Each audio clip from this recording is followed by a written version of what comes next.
Okay. All right. I'll call the March 4th, 2024 Human Services Board to order. First order of business, public comments. Anybody have any public comments? Anybody on Zoom have any public comments they want to make? I've not seen anything. All right. Requesting any. Seeing none, then we'll go to our program today. Records Department. Okay, so I'd like to introduce Haley Hassett. She's been with our department for a little bit under 2 years, and she's part of our records team, which is a team of 3 in the administration division. And she's gonna give a 10 to 15-minute presentation on our records process.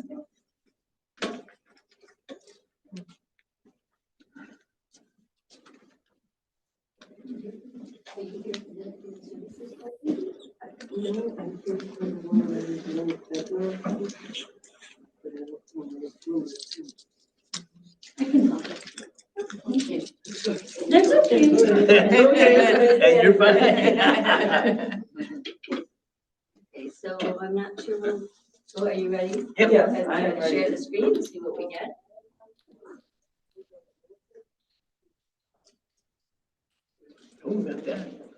We have a box. We don't Oh, necessarily yeah. have, we don't necessarily have what's in it. Correct. Uh-oh. Haley, do you have anything memorized? No, but I have my laptop, so I need to bring it up to give me some pointers. Which I You may have to go from your laptop. and Yeah, just I tell can us. grab it real quick, just in case.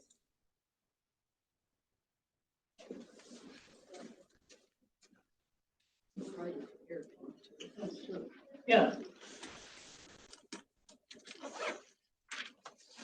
We're having technical difficulties with our Zoom and our broadcast, although it is broadcasting from the PAM station, so we know it's being recorded and broadcast. It's just we can't see here on our screen. So there was somebody on Zoom. They can see us. They can see us. Oh, they can't see They what won't see the They presentation. won't be able to see Okay, any presentation because we can't see it. okay. They'll So hear Haley's gonna do a plan B and just kind But of I'm being kind of weighing. just tell us about what's on the screen. Tell us what we're not seeing. Yes, I'll turn my finger around and we'll see, you know. if You can hold it. Yeah, I'll do a quick pan. Every time I have a new slide come up.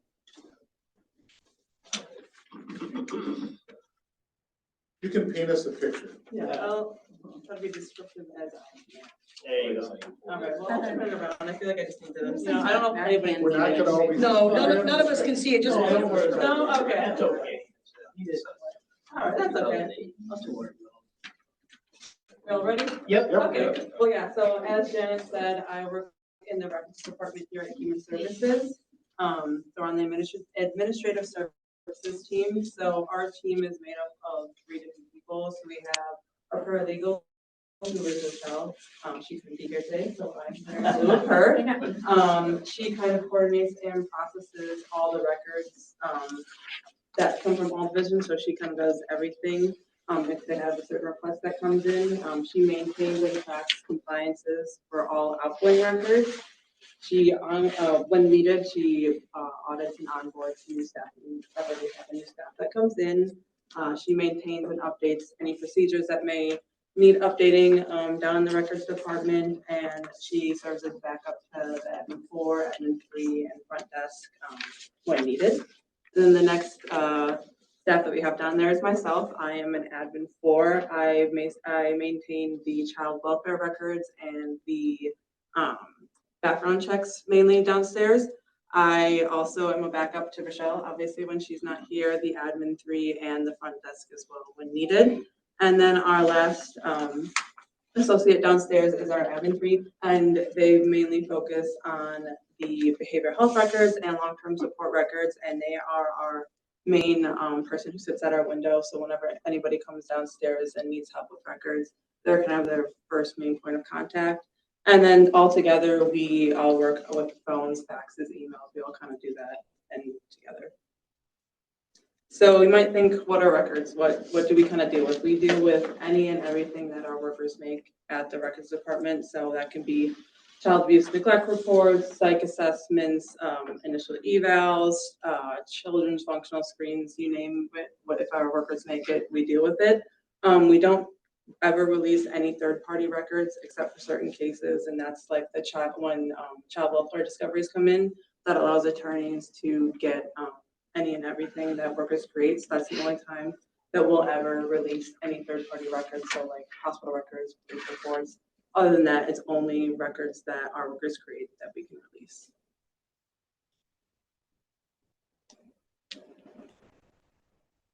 That's some nice transitions right here, but nobody can see it. So I'm gonna kind of go through our process. We have about a 6-step process that we go through. So our first process that we go through is obviously receiving the request. We can receive that through in person, via phone, email, fax, or via the mail. Usually the most common we get is either email or in person.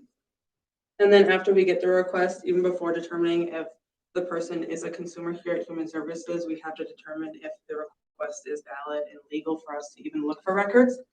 So there's a couple of ways that we do that. The first is having that valid release of information that has the consumer signature authorizing their release of records, or there's certain Wisconsin state statutes that allow the release of records. There's certain HIPAA disclosures, court orders, or open records requests that also allow us to release records when the consumer does not sign for them.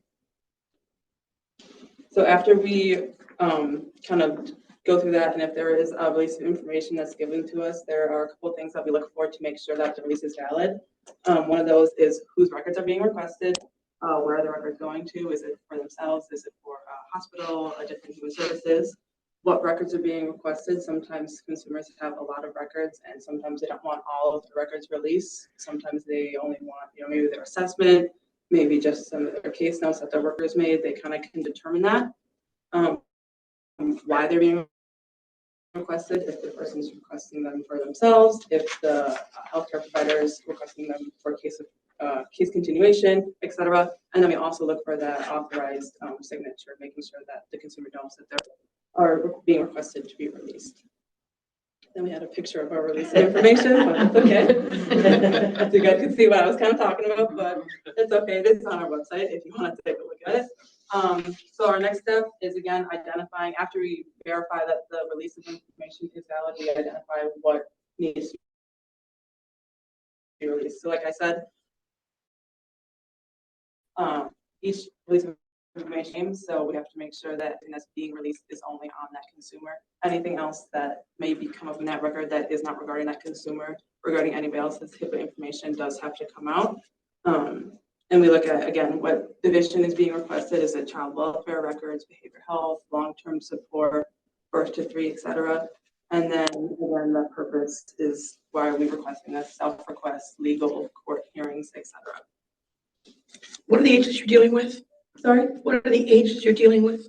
For whose consumers being released, like Yeah. the records, any consumer, if they go here any age. So we have birth to 3 records, so that's from 0 to 3 years old up to our oldest consumer here at Human Services. Okay, it's not just children, okay. Nope. Anybody, yeah, all ages, all divisions. Okay.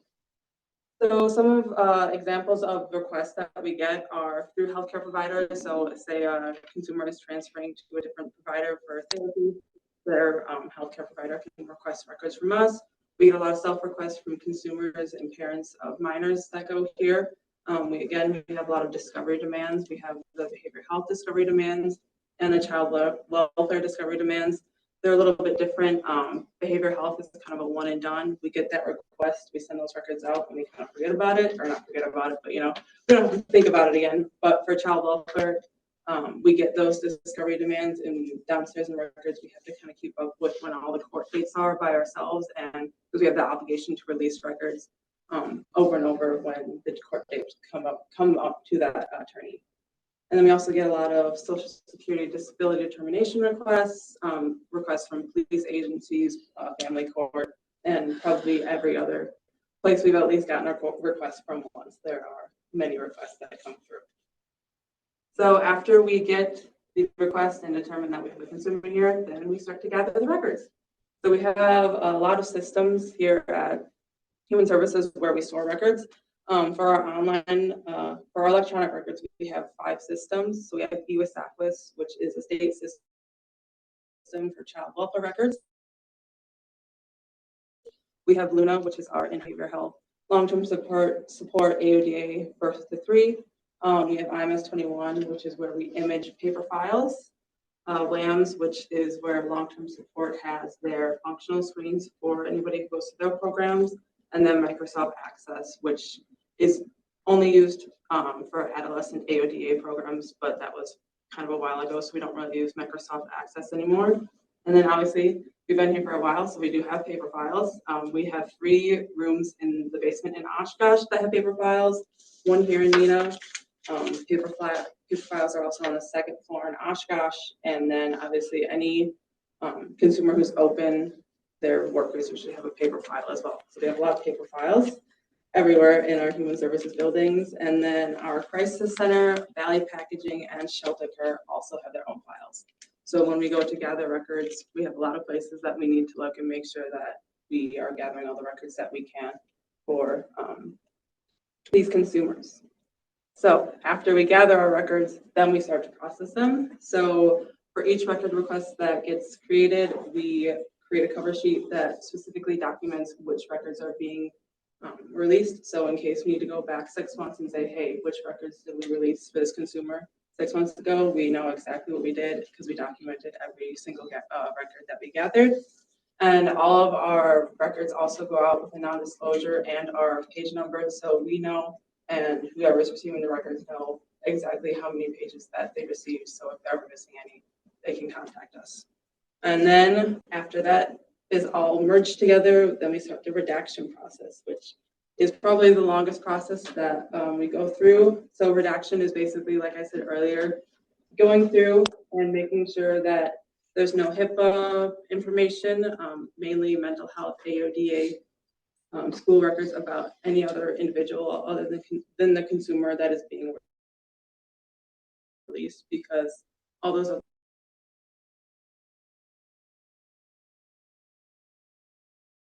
individuals did not authorize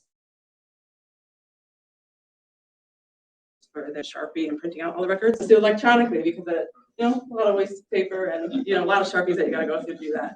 So we're able to use Adobe Acrobat now and electronically do it all, which makes our job a lot easier. And it might seem like, oh, you just go through and read and kind of redact whatever, but especially in child welfare records, there's a lot of blended families and they interview neighbors and everybody and every person's getting interviewed. So we have to make sure that none of their information is being sent out with these records because they didn't authorize for that to be released. And then once those records, some of our records do have to be approved by supervisors. Our child welfare records do.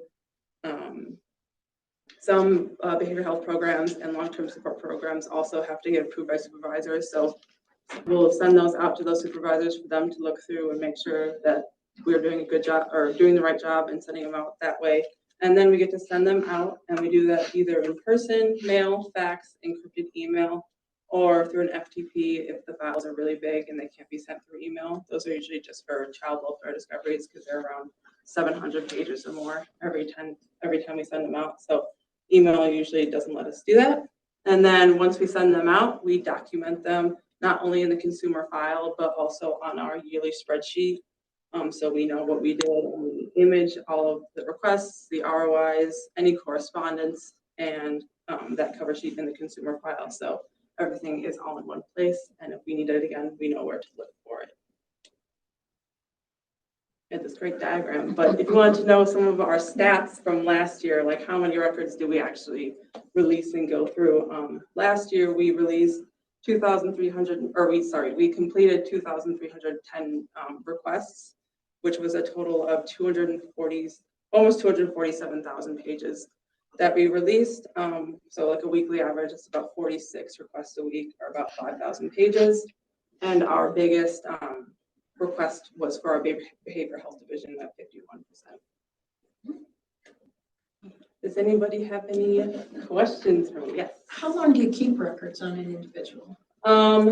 So I believe it depends on what division they're going through. I know for child welfare, it gets real gray sometimes, but it's till we keep their records up until they are 29 years old, or 28 years old. But if they have contact with our department in between that time, then they get shifted to 7 years forward. So it's kind of a case by case if we're looking to, we're going through that. Yeah, it's kind of a case by case to see how long records are kept here. Forever. Yeah, Sometimes forever, yeah. there's some old microfiche files down in the basement in Oshkosh. It sounds overwhelming. Yeah, at first you're like, wow, but you get into the group sometimes. Some of them are pretty repetitive, but then you get that one that kind of throws you off. We have a good team downstairs where we kind of just, if we ever have questions, we're like, hey guys, I have no idea. What should I do with this? We're good with like throwing it out and hashing it out together down there. So, I'm sorry, can I just play out a scenario with Yeah, you? yeah. So if there were charges against me for child neglect, not, okay.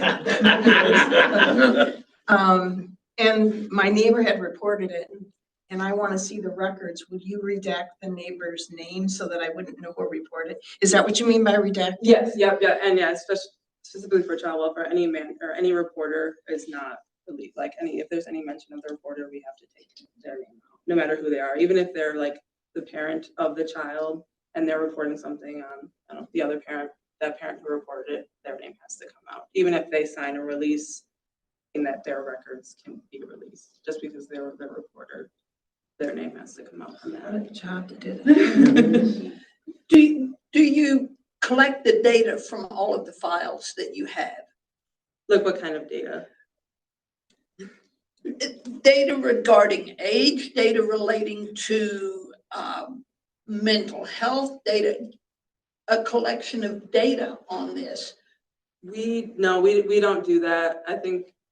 I'm not sure if any. The record systems that we have, not when it gets to her area, but let's just take our Luna system, which is our electronic health records. So Okay. if you go to a doctor, sometimes you're familiar with Epic systems. Yep, A lot of hospitals use that. So it's their electronic health record system. All of those systems can query things like, how many people came in this year that are between 40 and 50 years of age? Or how many people came in with this diagnosis? How many people came in with this type of situation? We can do those queries in that program, but she's not taking, she's not doing pencil and paper notations. Nobody does pencil and paper. Well, we still have written records. Unfortunately, we still have paper records in the basement. And those records, the best we can do is actually find them right now, which has always been, it's funny because I'll just give you for those of you who remember, I had a deputy director way back when I first started. Her name was Ellen Shute. And she was also in charge of the administrative division at the time. And I told her, we got to do something, Ellen, to get rid of all these paper records in the basement. And so she goes, well, I got a plan. We'll have this plan and it'll all be cleaned up in whatever she told me, a year, 2 years, whatever it was. And now 17 years later, we still have about as many paper records in the basement as we had when I first talked to her about it. And it's just one of those things where you try to eliminate all the paper records. And in behavioral health, they've made the conversion over to electronic records for the most part. But child welfare in this state hasn't decided what, computer process should take the place of having paper records. So we literally have the majority of the records in the basement, I'm guessing right now, are actually child welfare records. And she said they keep records from birth until 28 and then a little bit beyond. You can imagine how large some of those child welfare records are in paper, and they're downstairs in the basement times the hundreds of kids or thousands of kids that we've had over the last 30 years. So they have made progress in culling them and reducing them. So I will give credit where credit is due. They did actually probably get rid of as many, but then they got replaced by, the newer ones. And so we still have too many paper records in the basement. And they aren't capable right now of being queried that way, where you can say how many kids had this type of diagnosis or had, we can't keep track of there. We can do it through the EWIS-SACWIS system, which is a state system, and we can put some information in there. We can query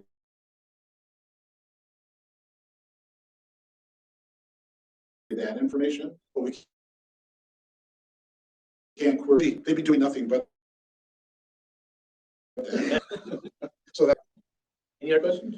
What's your background? I'm sorry, what drew you to doing this kind of work? Because it's, Yeah, so I went to school at UWO for anthropology, which I kind of learned about, that's where I kind of learned about my love for people and, helping people. So, I wanted to look for a job in like human services, which is, helping people. So that's kind of where I started, and then I found records, and then I kind of stayed here. And I grew with Rochelle and the rest of my team. So that's where, yeah, I kind of just learned about my love for people and wanted to get into human services. I think for records too, most of the people that we've had here have a background in some sort of business. I mean, I think it's a little bit unusual. Anthropology is not usually the way you get to records, but I think people with business backgrounds, people that are high detail oriented, because you have to be. You listen to, her redacting things, you've got to pay attention to every single word on every page and make sure that you take out the appropriate stuff. So it is, and we have a paralegal. So that's another probably background, is someone that's got that kind of legal organizational skill, because you got to be very detail oriented to be able to do this. And thank God there are people who will be able to sit there and do this for longer. I would probably go stir crazy in about a week doing that job. So I'm thankful that we have people that really like the job and are doing well in it. Does that paralegal touch base with Mary Ann's office Yes, at all? yes, greatly.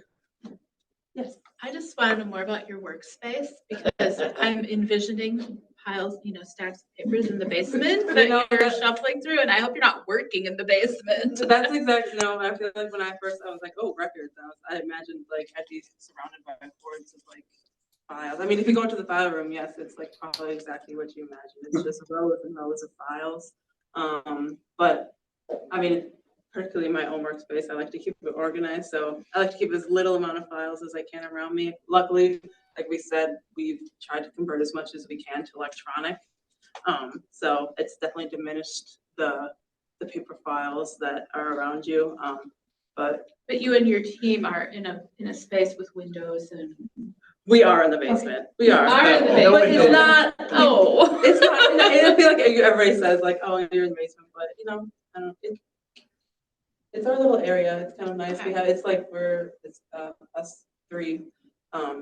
We kind of we have our own group, and it's nice to kind of be able to hash it out with just us three down there. But they don't have to look at rows and rows of files. Exactly. Yeah. I don't know if I could do. I don't know if I could live in the file room forever. I don't think I could do that. Do you have good light down there? Oh yeah, yeah. We like to manipulate our light too a little bit, So we have our mood lighting down there. And they're right near economic support. There's a whole bunch of economic support staff there too, doing their jobs. Yeah. We do have to use the lower level for a number of our jobs. So it's not like a dam.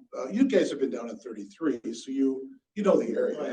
It's but it doesn't have windows. That's the I'd say big if you've been in disadvantage. 33, we're like that window that's right next to it, I guess, if you're ever down there again. That's the records right above it, so you can come say hi. We're down there. If anybody's interested, I can send the PowerPoint out Oh, to yes, everybody too, so they can see all your work that you put together. As an example of what some of our we had a 40-page document that was on there that showed what people would receive when they have all those redactions on there. So you can kind of get a look at that too. Any other questions? Thank you. Thank you. Thanks for having me. Yes. Haley, thank you for coming. No problem. good job. And you said you've been here 2 years. Where'd you come from? I came up here for school for UWO, and then right up from graduating. I came over. Where'd you grow up? Kenosha. Okay. Yep. So you're a Scotty, huh? Yes. All right. Then moving on, we'll approve the minutes of the February 5th, 2024. So Human moved. Services Board meeting. Second, move there a second. Move in second. Any discussion? All those in favor say aye. All those opposed? Ayes have it. Number 4, accept the minutes of the February 12th, 2024 and the ADRC meeting Move to on accept. December 12th and then 2023 and an advisory committee for children's voluntary services. Move to accept. Second. Motion was made and seconded. Any discussion? All those in favor say aye. Aye. All those opposed? All right. Number 5, consider an act on resolution to approve Human Services Department 2023 labor budget transfer. Dan. Okay, so we've talked many times about the need for a year-end adjustment due to the wage adjustments that were enacted during the fiscal year 2023. So this is it. You should have a copy of it. We are only approving the yellow highlighted lines that relate to the Human Services Department. We're doing this because our adjustment is over 40,000 and per county policy. It has to go through the whole approval process if it's over $40,000. So you can see that our total is $783,812. So it's quite a bit above that $40,000 threshold. So this does need to have a formal motion and approval to move forward. So if you have any questions, I can try to answer them. So we'll move it first, right, so we can discuss. I'll move it. Second. Moved and seconded. Any discussion? Can I add before you ask the Yeah. discussion, that there was a lot of back and forth between Paul Kaiser, who's our Director of Finance, and the upper management of the county, because in years past, pretty much the Department of Finance would figure out when budgets were over or under or whatever, and they would do an adjustment, and pretty much they just bring it to the county board and wouldn't bring it back to each of the departments to individually approve the transfers. This would all happen at a county, this is all gonna happen at a county board meeting coming up.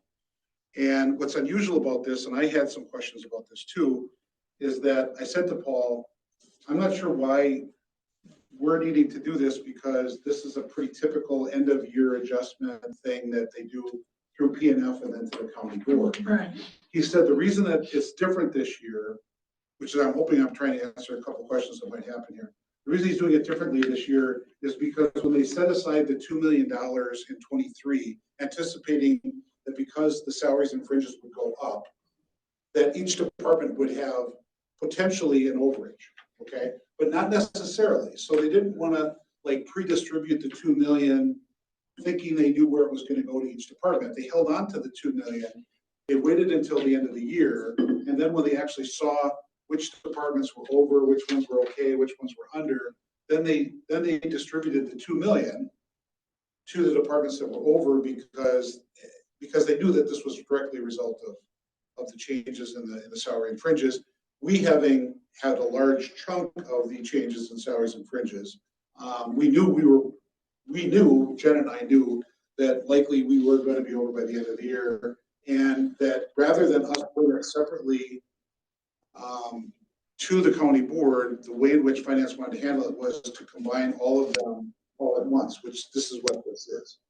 The difference here is that they wanted you to see the amount of the total is on the back of the agenda item report. The total is 783,812. So 783,812 is the sum of all of those in yellow, and that's our portion, essentially, of the 2 million that they're moving from the account they had it in 23, and this is just finalizing 23. So this has nothing to do with this year, has nothing to do with next year. It only has to do with what happened in 23, and they're just they're going to let the county board know, here's what we did with the 2 million that we had set aside and which departments it went to and how much. So what you're doing here is basically just approving that essentially these numbers that Janet shared it with you, you understand what's happening. This is actually going to go by Paul Kaiser and Department of Finance to PNF and then to county board. Okay, so we're not really, this is kind of a weird resolution from the standpoint that it really isn't being originated with us. It's being sort of coming to us from finance, and you're approving the numbers that are in a bigger package that go back to PNF and then to the county board. So I hope that kind of clarified things a little bit more, that this isn't us asking for something. This is finance trying to adjust that 2 million correctly into various pots here. So it comes from the budget of 23? Yes. So all of this money really didn't originate with us. It was a set aside in anticipation the county would need extra money to implement the salary and fringe increases that you guys all approved in county board last March. Okay, but they, instead of moving it in March, they wanted to wait until the end of the year to see what really each department needed. And so at the end of the year, we were short by 783, whatever that number was. And so they used part of the 2 million for us. And you can see on these other lines, they used it for other departments. And then that's going to be going to PNF, and then that's going to come to county board. So all of you on the county board are going to see this again, but in its total. Are we gonna see it prior to the election? I believe you're going to see it in March. I was gonna say, probably should be March, Okay, this good. month.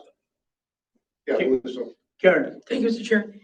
Janitor Bill, do you know, so this is really based on salary increases and not on the outlay of money for programs that may still sometime down the road in months and months be reimbursed. Okay. No, this is Okay. not based on programs. It's based on salary and fringe lines in certain departments' budgets that were over at the end of the year. Okay. And so they wanted to move that 2 million, which was unallocated, but in a separate pot.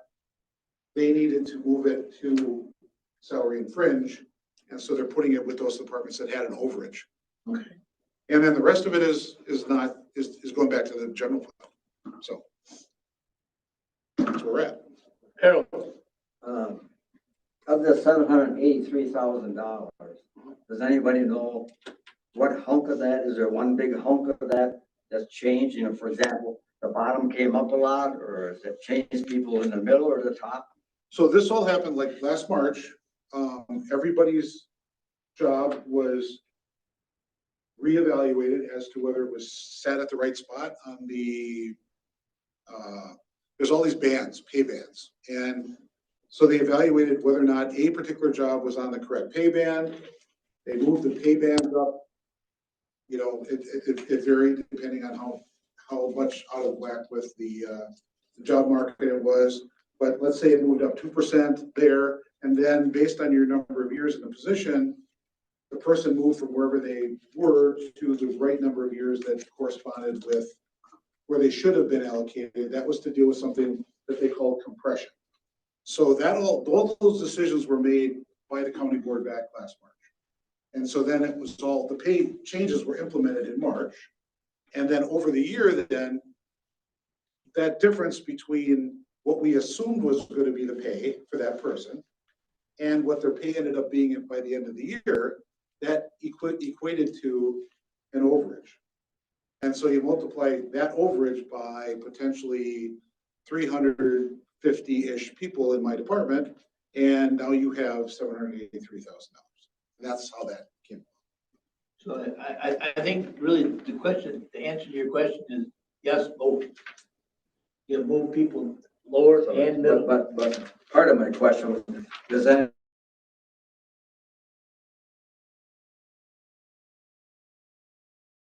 anybody know for sure what hunk of the three of them? Well, other than